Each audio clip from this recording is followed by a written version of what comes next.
స్తుతించెదము, కీర్తించెదము, ఆరాధించెదము, గీతం పాడి నాట్యం చేసి నిన్ను భజించెదము. స్తుతించెదము, కీర్తించెదము, ఆరాధించెదము, గీతం పాడి నాట్యం చేసి నిన్ను భజించెదము. హోసన్నా జయం జయం, హోసన్నా జయం జయం, హోసన్నా జయం జయం, హోసన్నా జయం జయం. స్తుతించెదము, కీర్తించెదము, ఆరాధించెదము, గీతం పాడి నాట్యం చేసి నిన్ను భజించెదము. స్తుతించెదము, కీర్తించెదము, ఆరాధించెదము, గీతం పాడి నాట్యం చేసి నిన్ను భజించెదము.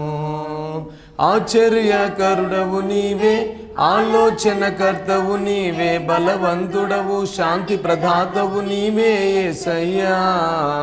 ప్రేమించేవాడవు నీవే, కరుణించేవాడవు నీవే, పరిశుద్ధుడవు, పరిపూర్ణుడవు నీవే యేసయ్యా.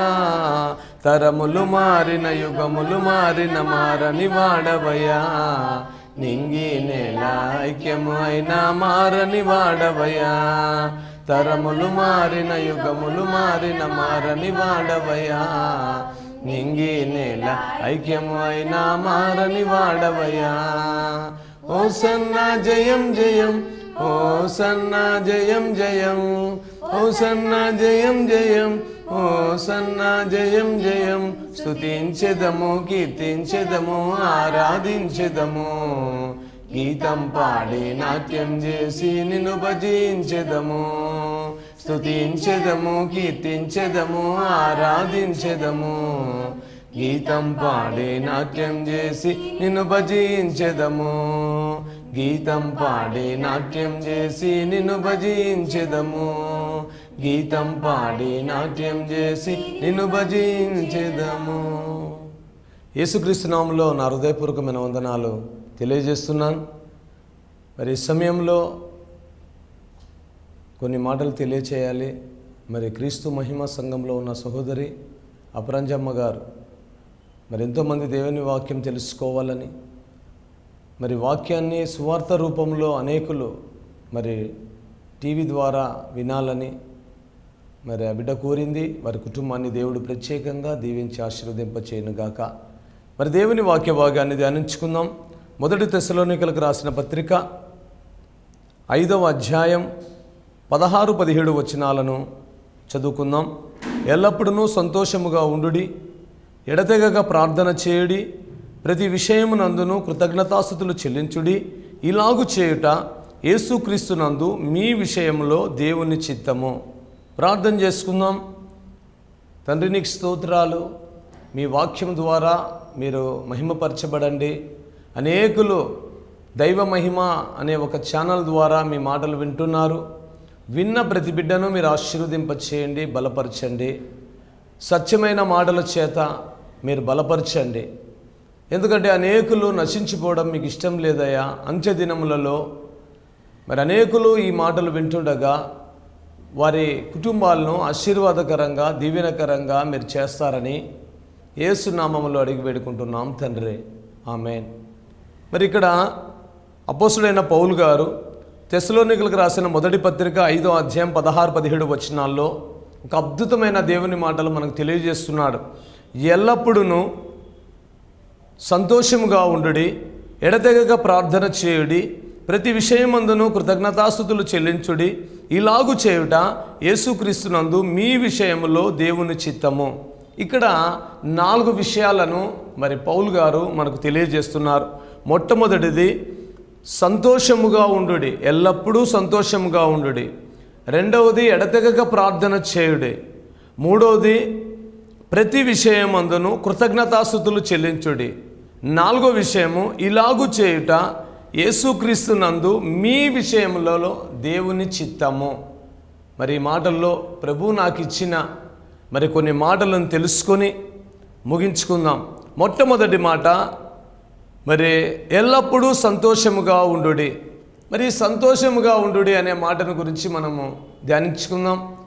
మరి మన జీవితాల్లో కూడా ఒకరోజు సంతోషంగా ఉంటే ఒకరోజు దుఃఖంగాను, ఒకరోజు బాగా ఘనంగా ఉంటే మరొక రోజు మరి ఘనహీనంగాను, ఇవి మామూలుగా సర్వసామాన్యంగా ప్రతి కుటుంబాల్లో జరుగుతూ ఉంటాయి. అయితే అపోస్తులైన పౌలు గారు మరి ఫిలిప్పీలకు రాసిన పత్రిక 4వ అధ్యాయము, ఫిలిప్పీలకు రాసిన పత్రిక 4వ అధ్యాయము మరి 4వ వచనంలో మనకు కొన్ని మాటలు తెలియజేస్తున్నారు. ఎల్లప్పుడూ ప్రభువునందు ఆనందించుడి, మరలా చెప్పుదును ఆనందించుడి. ఎల్లప్పుడూ ప్రభువునందు ఆనందించుడి. మరి ఆ రోజుల్లో పౌలు గారికి వచ్చిన శ్రమలు, నిందలు, అవమానాలు, మరి రోమా సైనికుల నుంచి ఎన్నో ఇబ్బందులు పడ్డాడు. అయినప్పటికీ కూడా ఆయన ఏం తెలియజేస్తున్నాడంటే ఎల్లప్పుడూ ప్రభువునందు మరి ఆనందించుడి, మరలా చెప్పుదును ఆనందించుడి. మనం కూడా మరి ఆయన యందు ఆనందించే వారిగా ఉండాలి. సమయమందును మరి అసమయమందును మరి అన్ని విషయాల్లో కూడా మీ ఆనందాన్ని ప్రభుతో షేర్ చేసుకోవాలి. మరి ఈరోజు ఈ ఆనందం లేక మరి చాలా కుటుంబాల్లో యేసయ్య ఉన్నాడు అనుకోండి, మన కుటుంబాల్లో ఎక్కడ లేని ఆనందం. ఈరోజు యేసు ప్రభు లేడు కనుకనే మన కుటుంబాల్లో ఆనందాన్ని మనం పొందుకోలేకపోతున్నామేమో. ఒకసారి మనము పరీక్షించుకుందాం. మరి పౌలు గారే మరి 4వ అధ్యాయం 4వ వచనంలో కొన్ని మాటలు అంటున్నారు. ఎల్లప్పుడూ ప్రభునందు ఆనందించుడి, మరలా చెప్పుదును ఆనందించుడి, మీ సహనమును సకల జనులకు తెలియచేయుడి. ప్రభు సమీపముగా ఉన్నాడు, దేనిని గూర్చి చింతపడకూడదు కానీ ప్రతి విషయంలోనూ ప్రార్థనా విజ్ఞాపనల చేత కృతజ్ఞతాపూర్వకంగా మీ విన్నపములు దేవునికి తెలియచేయుడి. మరి ఇక్కడ చూడండి, మరి ఎల్లప్పుడూ ప్రభునందు ఆనందించుడి, మీ సహనమును సకల జనులకు. మరి దేవుని బిడ్డలకు ఉండాల్సిన ఒక ఆభరణం ఏమిటంటే సహనం. మరి మొట్టమొదటిది సంతోషం. ఒకవేళ నీవు గొప్పగా నువ్వు వాడబడుచున్నా వాడబడకపోయినా, ఘనంగా నువ్వు ఉన్నా లేకపోయినా, ఒక అందరిలాగా మంచి మంచి మేడల్లో ఉన్నా లేకపోయినా, మిడిల్ క్లాస్ ఫ్యామిలీలో నువ్వు ఉన్నా, మరి ప్రభు అంటున్నాడు ఎల్లప్పుడూ ప్రభునందు మీకొచ్చిన ఆ రాబడిలోనే మీరు తృప్తికరంగా దీవెనకరంగా మీరు ఉండాలని ప్రభువు మరి ప్రేరేపణను బట్టి ఈ మాటలు మీకు తెలియజేయడం జరుగుతున్నది. మరి ఈరోజు ఈ మాటలు వింటున్న నీవు సంతోషంగా ఉండాలి. మరి ఎన్నాళ్ళైంది మరి నీ జీవితంలో ప్రతిదినము దుఃఖపడుతూనే ఉన్నావు. ప్రార్థనలోకి వచ్చినప్పుడు దుఃఖమే, మరి కుటుంబంలో యోచించినప్పుడు దుఃఖమే, ఇతర మనుషులతో మాట్లాడినప్పుడు దుఃఖమే. ప్రభు అంటున్నాడు మరి ఎల్లప్పుడూ ప్రభునందు ఆనందించుడి, మరలా చెప్పుదును ప్రభునందు ఆనందించుడి. ఈ ఆనందం ద్వారా నువ్వు మహిమపరుస్తావు దేవుణ్ణి, నువ్వు ఈ ఆనందం ద్వారా దేవుని నువ్వు గణపరుస్తావు. మరి ప్రభు అంటున్నాడు మరి ఇంకొక మాట, తెస్సలోనికలకు రాసిన మొదటి పత్రిక 2వ అధ్యాయం 4వ వచనంలో ప్రభు అక్కడ తెలియజేస్తున్నాడు, సువార్తను మాకు అప్పగించుటకు యోగ్యులమని దేవుని వలన ఎంచబడిన వారమై మనుషులను సంతోషపెట్టు వారము కాక మన హృదయములను పరీక్షించు దేవునినే సంతోషపెట్టు వారమై బోధించుచున్నాం. చూడండి ఇక్కడ మరి ఇక్కడ ఎల్లప్పుడూ ప్రభునందు ఆనందించుడి అన్నారు. ఇక్కడ దేవుని సంతోషపెట్టేవారిగా ఉండాలి. మరి ఈ మాటలు విన్న నువ్వు మరి ఆయనను సంతోషపెట్టేవారిగా ఉండాలి. మనం ఎప్పుడు సంతోషపడుతూనే ఉంటాం. ఒకవేళ మన కుటుంబాల్లో మనకున్న మరి అనేకమైన పరిస్థితులను బట్టి ఒకవేళ మనకు సంతోషం ఉండొచ్చు, లేకపోవచ్చు. కానీ ప్రతి విషయంలో కూడా నీవు దేవుని సంతోషపెట్టే దేవుని బిడ్డగా ఉండాలి. ఫస్ట్ ఆఫ్ ఆల్ నీ గృహం దగ్గర, రెండవది మరి సమాజంలో, మూడవది సంఘంలో నువ్వు దేవుని సంతోషపెట్టే దేవుని బిడ్డగా నువ్వు ఉన్నావా? ప్రతిదినము ఆయన దుఃఖపెడుతున్నావా? ఒక్కసారి నిన్ను నువ్వు పరీక్షించుకో. ఒక్కసారి నీ జీవితాన్ని నువ్వు పరీక్షించుకున్నట్లయితే ప్రభు అంటున్నాడు నువ్వు దేవుని సంతోషపెట్టాలి. ఫస్ట్ ఆఫ్ ఆల్ నువ్వు సంతోషపడాలి, మరి ఆయనను కూడా సంతోషపెట్టే దేవుని బిడ్డగా ఉండాలి. ఆయన సంతోషపెట్టడం అంటే మరి కరెక్ట్గా మరి ఆయన ఆజ్ఞలను పాటించడం, మరి ఆయన నిబంధనలను పాటించడం, ఆయన కోసం జీవించడం. బాప్తిసం తీసుకున్న దినం నుంచి మరి ఆయన కట్టుబాట్లను మనం జ్ఞాపకం చేసుకొని ప్రభులోనే మన జీవితాన్ని మరి దేవుని కోసం నువ్వు బ్రతికినప్పుడు, అనేక ఆత్మలు యేసు ప్రభు దగ్గరికి వచ్చినప్పుడు ఆయన ఆనందపడేవాడిగా ఉంటున్నాడు. మరి ఈరోజు మరి ఆయన ఆనందాన్ని నువ్వు తీర్చే దేవుని బిడ్డగా ఉండాలని అపోస్తులైన పౌలు గారు మరి ఈ మాటలు తెలియజేశారు. ప్రతి విషయములోనూ మనము సంతోషంగా ఉండుడి. మరి ఈ సంతోషము అనే మాట మనం గమనిస్తే గిన మన జీవితాల్లో కూడా మరి ఒకవేళ నీవు సంతోషం లేక కోల్పోతున్నావేమో, మరి నీ కుటుంబము మరి కన్నీటి మధ్య ఉందేమో, ఒకసారి నువ్వు దేవుని ప్రార్థన చేస్తే మరి దేవుడు నీ కుటుంబాల్లో మరి సంతోషం, ఎల్లప్పుడూ సంతోషంగా ఉండుడే. కష్టాలు, కన్నీళ్ళు, బాధలు, వేదన, శోధన ఇవి వచ్చినప్పుడు కూడా నువ్వు సంతోషంగా ఉండాలి. ఎల్లప్పుడూ ప్రభునందు ఆనందించే వారిగా ఉండాలని మొట్టమొదటి మాట మరి మనకు తెలియజేస్తున్నది. మరి రెండవ మాటను గురించి మనం నేర్చుకుందాం. మరి ప్రతి విషయములోనూ మరి ఎడతెగక ప్రార్థన చేయుడి. ప్రతి విషయంలో ఎడతెగక ప్రార్థన. ఈ ప్రార్థన అనగా దేవునితో మాట్లాడడం. మన జీవితాల్లో మార్చబడాలి అంటే, మన స్థితిగతులు మారాలంటే, మన కుటుంబము మరి అద్భుతమైన ఆశీర్వాదాలు పొందాలంటే మరి దానికి ఏకైక సూత్రం ఏమిటంటే ప్రార్థన. ఈ ప్రార్థన గురించి మరి దేవుడు మనకు కొన్ని విషయాలు తెలియజేస్తున్నాడు. మరి ఫిలిప్పీలకు రాసిన పత్రిక 1వ అధ్యాయం, ఫిలిప్పీలకు రాసిన పత్రిక 1వ అధ్యాయము 6వ వచనంలో ప్రభు మనకు కొన్ని మాటలు నేర్పిస్తున్నాడు. మరి ఈ మాటల్ని మనము ధ్యానించుకుందాం. మొదటి దినము నుండి ఇది వరకు సువార్త విషయంలో మీరు నాతో పాలువారై ఉండుట చూచి మీలో ఈ సత్క్రియ ఆరంభించిన వాడు యేసుక్రీస్తు దినం వరకు దానిని కొనసాగించునని రూఢిగా నమ్ముచున్నాను గనక మీ అందరి నిమిత్తము నేను చేయు ప్రతి ప్రార్థనలో ఎల్లప్పుడూ సంతోషముతో ప్రార్థన చేయుచు నేను మిమ్మలను జ్ఞాపకం చేసుకున్నట్లు నా దేవునికి కృతజ్ఞతాస్తుతులు చెల్లించుడి. చూడండి, ఇక్కడ బంధకాల్లో ఉన్నప్పుడు పౌలు గారు అంటే చెరసాల్లో ఉన్నప్పుడు ఇలాంటి ప్రార్థన చేస్తున్నాడు. ఏం ప్రార్థన తెలుసా? అందరి నిమిత్తం మీరు ప్రార్థన చేయండి, ఎల్లప్పుడూ మరి ప్రార్థనను మానద్దండి, సంతోషంతో ప్రార్థన చేయండి. కన్నీళ్ళు వచ్చినప్పుడు సంతోషంతో ప్రార్థన చేయండి. మరి కష్టాలు వచ్చినప్పుడు ప్రభువుని అడగండి. మరి సమస్తము చూచుచున్న దేవుడు మన జీవితాల్లో బలమైన కార్యాలను చేసే దేవుడు అంటే ఆయన ఒక్కడే. అది కూడా ప్రార్థన ద్వారానే జరుగుతుంది.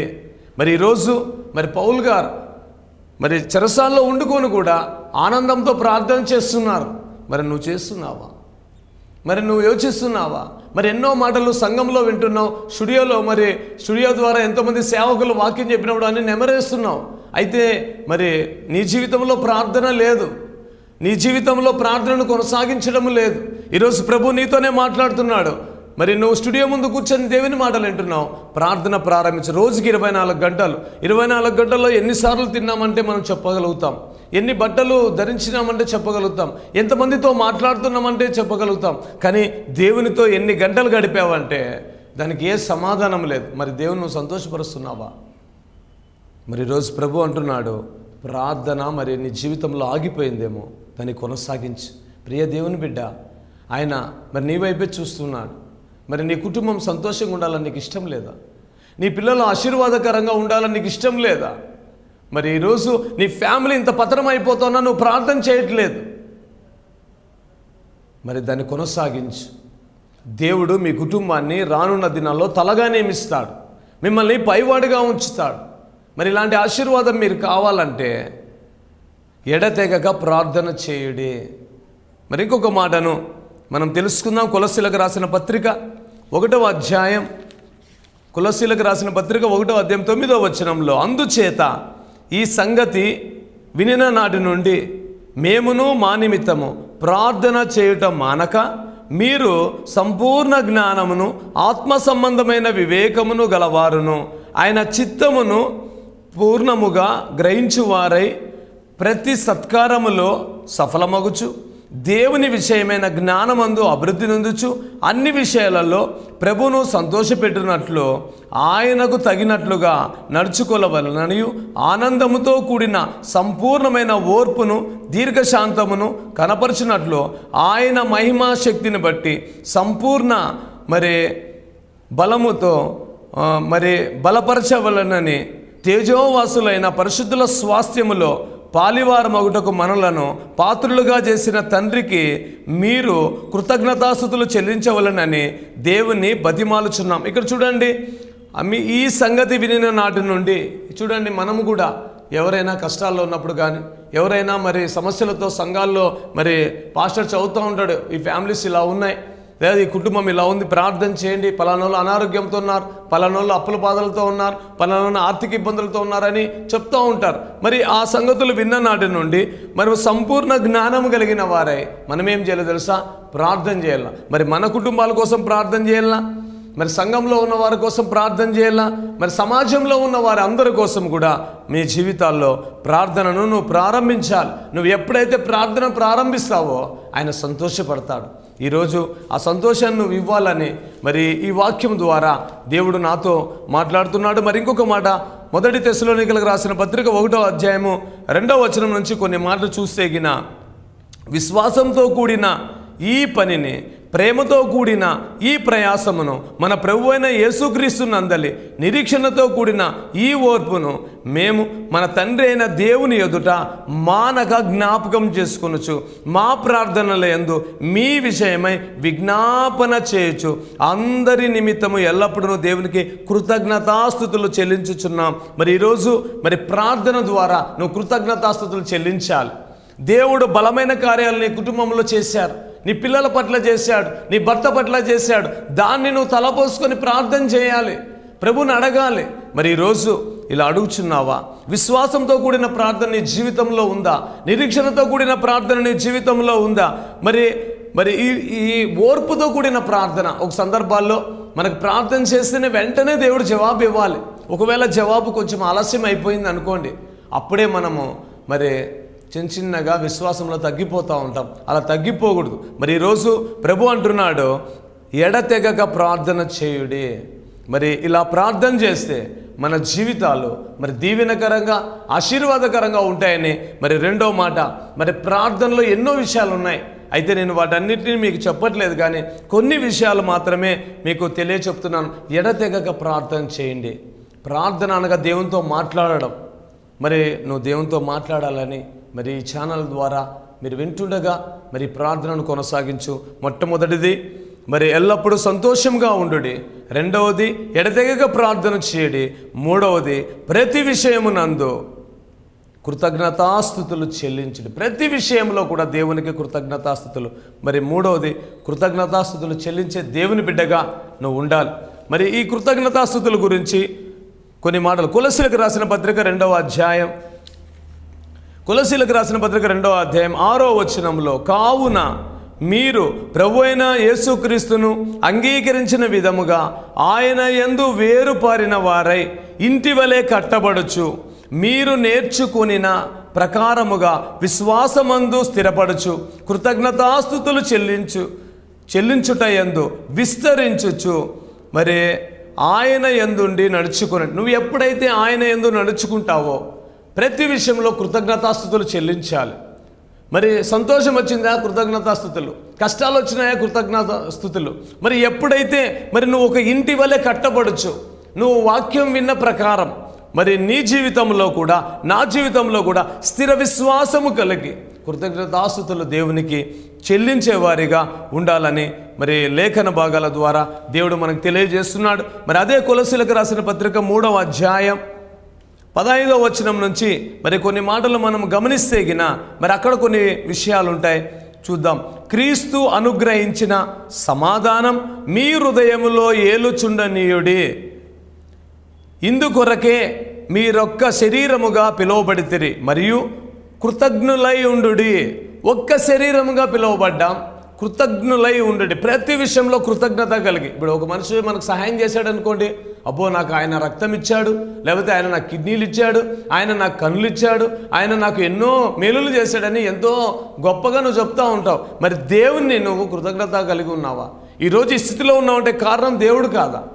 మరి ఈరోజు ప్రభు నీతో మాట్లాడుతున్నాడు. మరి ఈ మాటల ద్వారా నిన్ను నువ్వు సరిచేసుకో, ఈ మాటల ద్వారా నీ జీవితాన్ని బలపరుచుకో. ఇంకా కొన్ని మాటల్ని చూద్దాం. సంగీతములతోనూ కీర్తనలతోనూ ఆత్మ సంబంధమైన పద్యములతోనూ ఒకరినొకడు బోధించుచు బుద్ధి చెప్పుచు కృపాసహితంగా మీ హృదయములలో దేవుని గూర్చి గానము చేయడి. సమస్త విధములైన జ్ఞానముతో క్రీస్తు వాక్యం మీలో సమృద్ధిగా నివసింపనీయుడి. మరియు మాట చేత గాని క్రియ చేత గాని మీరేమి చేసినను ప్రభువైన యేసు క్రీస్తు ద్వారా తండ్రి అయిన దేవునికి కృతజ్ఞతాస్తుతులు చెల్లించుచు సమస్తమును ఆయన పేరిట చేయడు. సమస్తాన్ని ఆయన పేరిట చేద్దాం. సమస్తము మరి నువ్వు పాట పాడినా, ప్రార్థన చేసినా, వాక్యం చెప్పినా మరి కృతజ్ఞతాస్తుతులు చెల్లించే వారిగా ఉందాం. ఈరోజు నువ్వు అలా చెల్లిస్తున్నావా? ఈరోజు ప్రభువు నిన్ను మరి ఎంతగానో మరి బలపరచడానికి కోసమే ఈ మాటలు ప్రభువు నీకు తెలియజేస్తున్నాడు. మరి బలహీనంగా ఉన్నావా? ఒక్కసారి నువ్వు బలపడాలనే ప్రభు ఈ మాటల ద్వారా నీకు నాకు తెలియజేస్తున్నాడు. మరి ఈ మాటల్లో ఉన్న సత్యమైన మాటలను మరి ఎఫెసీయులకు రాసిన పత్రిక 5వ అధ్యాయం 4వ వచనంలో మరి కొన్ని మాటలు ఉంటాయి. మరి ఆ మాటలను ధ్యానించుకుందాం. 5వ అధ్యాయం 4వ వచనంలో, మరియు కృతజ్ఞతా వచనమే మీరు ఉచ్చరింపవలను గాని మీరు భూతులైనను, దేవుని బిడ్డలు, మరి దేవునితో సహవాసం కలిగిన వారు, మరి ప్రభువు నిజమైన దేవుడిని అంగీకరించిన వారు, మనము చేయాల్సిన పనులు మరియు కృతజ్ఞతా వచనమే మీరు ఉచ్చరింపవలను గాని మీరు భూతులైనను పోకిరి మాటలైనను సరసోక్తులైనను ఉచ్చరింపకూడదు. ఇవి మీకు తగవు. దేవుని బిడ్డలకు ఇవి తగవు. అదే మాటలు బూతు మాటలు మాట్లాడతాం. ఆ బూతు మాటలతోనే మరి పాటలు పాడుతూ ఉంటాం. అదే బూతు మాటలతోనే ప్రార్థన చేస్తూ ఉంటాం. అదే నోటితోనే శపించడం, అదే నోటితోనే ఆశీర్వాదాలు కావాలని కోరుకోవడం. ఇవన్నీ ఒకసారి మనం గమనిస్తే గిన మరి ప్రభు అంటున్నాడు, మరి నేను కృతజ్ఞత ఎలా కలిగి ఉన్నట్లు దేవునికి? ఇన్ని సంవత్సరాలైంది నువ్వు దేవుని నమ్ముకొని, ఇన్ని సంవత్సరాల ప్రయాణ జీవితంలో నువ్వు నేర్చుకోవాల్సిన గమ్యంలో మరి ఎప్పుడూ విచారమే, ఎప్పుడూ విచారమే. ఎప్పుడన్నా అడగండి, విచారంగానే కనపడతాం. మరి ప్రార్థన మన జీవితాల్లో లేవు. మూడవది, ప్రతి విషయంలోనూ కృతజ్ఞతాస్తుతులు చెల్లిస్తున్నావంటే అది కూడా చెల్లించడం లేదు. మరి ఎప్పుడు మరి నువ్వు దేవునిలో ఎదగలుగుతావు? మరి 4వ విషయాన్ని చాలా తప్పకుండా మనం పాటించాలి. ఇలాగు చేయుట యేసుక్రీస్తు నందు మీ విషయంలో దేవుని చిత్తము. మరి ఇలాగా చేయుట యేసుక్రీస్తు విషయంలో దేవుని చిత్తం. మరి ప్రతి దానికి దేవుని చిత్తాన్ని మనం అడగాలి. నిజంగా దేవుని బిడ్డలారా, మీ బిడ్డలకు పెళ్ళిళ్ళు చేయాలన్నా ప్రభువా నీ చిత్తమా కాదా? ఉద్యోగానికి వెళ్ళాలన్నా నీ చిత్తమా కాదా?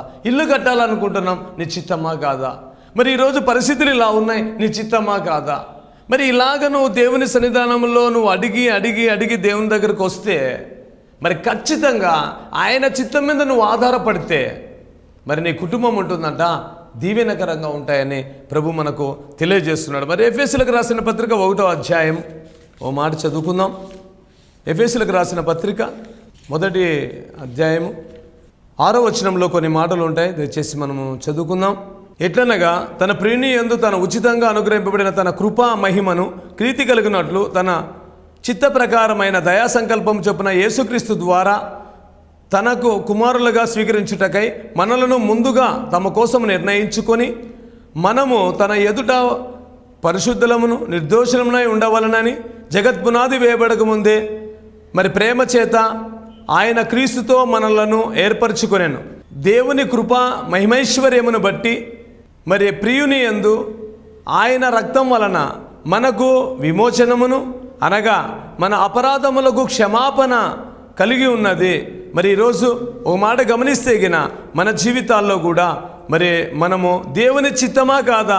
మరి ఈరోజు కాలం సంపూర్ణమైనప్పుడు జరగవలసిన ఏర్పాటును బట్టి ఆయన తన దయా సంకల్పం చొప్పున తన చిత్తమును గూర్చిన మర్మమును మనకు తెలియజేసి మనకు సంపూర్ణమైన జ్ఞాన విమోచన కలుగుటకు ఆ కృపను మన ఎడల విస్తరింపచేసేను. అంటే ఆయన చిత్తాన్ని నువ్వు చేసే దేవుని బిడ్డగా ఉండాలని ప్రభు ఈ లేఖనాల ద్వారా ఇంతవరకు నీతో మాట్లాడినాడు. మరి ఎల్లప్పుడూ సంతోషముగా ఉండుడి, ఎడతెగక ప్రార్థన చేయుడి, ప్రతి విషయమందును కృతజ్ఞతాస్తుతులు చెల్లించుడి. ఇలాగు చేయుట యేసుక్రీస్తునందు మీ విషయంలో దేవుని చిత్తము. ఎవరినైనా ఏదైనా అడగాలనుకున్నప్పుడు ప్రభు నీ చిత్తమా కాదని ప్రభుని వేడుకోవాలి. ఇలా నీ జీవితాల్లో నువ్వు కొనసాగిస్తే మరి నీ కుటుంబం ఉంటుంది దీవెనకరంగా, ఆశీర్వాదకరంగా మరి నువ్వు ఉంటావనే విషయాన్ని ప్రభు మనకు తెలియజేస్తున్నాడు. మరి దేవుని చిత్తమా కాదా? ఒకరిని ఏమన్నా ఒక మాట మాట్లాడాలన్నా ప్రభు నీ చిత్తమా కాదా నువ్వు అడుగుచున్నావా? మరి ఇంకో కొన్ని మాటలు ధ్యానించుకుందాం. 1 తెస్సలోనికలకు రాసిన పత్రిక 4వ అధ్యాయము మరి 9వ వచనాన్ని ఒక మాట, సహోదరులారా ప్రేమను గూర్చి మీకు వ్రాయనక్కర్లేదు, మీరు ఒకరినొకడు ప్రేరింపవలనే దేవుని చేతనే ఏర్పరచబడింది. అలాగుననే మాస్టోనియా నిమిత్తము అన్ని మరి ఉన్న సహోదరులందరికీ మీకు ప్రేమించుచున్నారు. సహోదరులారా మీరు ప్రేమ యందు మరి ఎక్కువగా అభివృద్ధి నొందుచుండవలననియు సంఘమునకు వెలుపటి వారి ఎడల మర్యాదగా నడుచుకొనుచు. మరి ఆయన చిత్తాన్ని ఆయన కృపను విస్తరింపజేసే నువ్వు మర్యాదగా నడుచుకొనొచ్చు. మీకేమీ కొదవ లేకుండాన్నట్లు మేము మీకు ఆజ్ఞాపించిన ప్రకారం మీరు పరలోజోలికి పోక మీ సొంత కార్యములను జరుపుకొనుట యందు మీ చేతులతో పని చేయుట యందును ఆశ కలిగి ఉండవలనని మిమ్మల్ని హెచ్చరించుచున్నాను. మరి ఈ మాటల ద్వారా ఒకసారి మీరు గమనించండి. మరి మర్యాదగా మనం నడుచుకోవాలి. నిజంగా నువ్వు దేవుని బిడ్డవు, మరి చాలా జాగ్రత్తగా మర్యాదగా మరి సహోదరులతో నువ్వు డీల్ చేయాలి. మరి మొదటి తెస్సలోనికలకు రాసిన పత్రిక 5వ అధ్యాయం 1వ వచనంలో మరి అక్కడ క్షేమాభివృద్ధి అనే ఒక విషయాన్ని గురించి ప్రభు మనకు తెలియజేస్తున్నాడు. మరి నీ జీవితాల్లో కూడా క్షేమం లేక బాధపడుతున్నావా? మరి ఇబ్బందుల మధ్య ఉంటున్నామా? మరి ఎల్లప్పుడూ సంతోషంగా ఉండుడి, ఎడతెగక ప్రార్థన చేయుడి, ప్రతి విషయమందును కృతజ్ఞతాస్తుతులు చెల్లించుడి.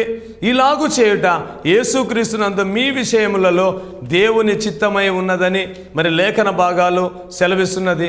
ఇలాగా మన జీవితాల్లో మనం ముందుకు సాగినట్లయితే మనం మేలైనది చేయాలి. తెస్సలోనికలకు రాసిన పత్రిక 5వ అధ్యాయం మరి 14వ వచనానికి ఒక మాట గమనిస్తే మరి సహోదరులారా, మేము మీకు బోధించినది ఏమనగా మరి అక్రమముగా నడుచుకొని వారికి బుద్ధి చెప్పుచు, ధైర్యము చెడిన వారిని ధైర్యపరుస్తూ, బలహీనులను ఊతచేయనిస్తూ, అందరి ఎడల దీర్ఘశాంతం గల వారే ఉండుడి. ఎవడనో కీడుకు ప్రతి కీడు చేయకుండగా మరి చూచుకొనుడి. మీరు ఒకని ఎడల ఒకడు మనుషులందరి ఎడల ఎల్లప్పుడూ మేలైన దానిని అనుసరించే గుణం. మరి దేవుని బిడ్డలు ఎలా ఉండాలి? మేలైన దానిని అనుసరించి మరి ప్రభు సన్నిధానంలో ఉండాలని కోరుకుంటూ మరి ఈ మాటలు ఇంతటితో ముగిస్తున్నాను. మరి ప్రార్థన చేసుకుందాం. పరిశుద్ధాత్మ దేవా, మరి ఈ మాటలు విన్న బిడ్డలందరినీ మీరు దీవించి ఆశీర్వదింపచేయండి. ఈ స్టూడియో ముందు ఎంతోమంది మరి నీ మాటలు లేఖనాల ద్వారా వింటున్నారు. వాళ్ళకు సంతోషము, సమాధానము, నిత్య కృప, మీ దీవెనలు, ఆశీర్వాదాలు మెండైన నీ ప్రభనైనా కృపను వాళ్ళ కుటుంబాలకు దయచేసి ప్రభా.